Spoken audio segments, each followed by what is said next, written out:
कभी किसी लड़की से प्यार किए हो? जी बेशक इंशाल्लाह किया था। एक लड़की थी, उसका नाम था फातिमा।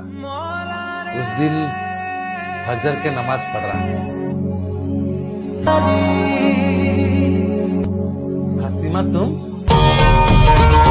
नामाकुल, पता नहीं मेरे जैसे पाक इंसान से तेरे जैसा नापाक औलाद कैसे पैदा हो गया। मैंने क्या क्या? अरे फातिमा नहीं, वो तेरी अम्मी है। अम्मी जान बोल, अम्मी जान। अम्मी जान? अम्मी? अम्मी कैसे हो गया?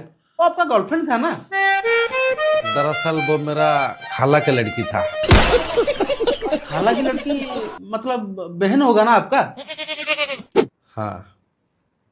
बेटा भौणी। क्या बोला? नहीं, मैं पूछा कि बहन से कैसे प्यार होगा? क्या बात कर रहे हो? मेरे अब्बू के वो भांजी लगेगी।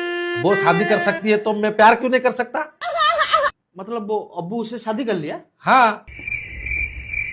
ही परम। ए नामाकुल, सवाल पूछो सवाल। नहीं, मैं बोल रहा था कि आपका घर में पापा और तुम बड़े अच्छा लोग हो। इंशाल्लाह ताला ला हल ब्ला कुव्वत। स्वर्गेर जगह नहीं।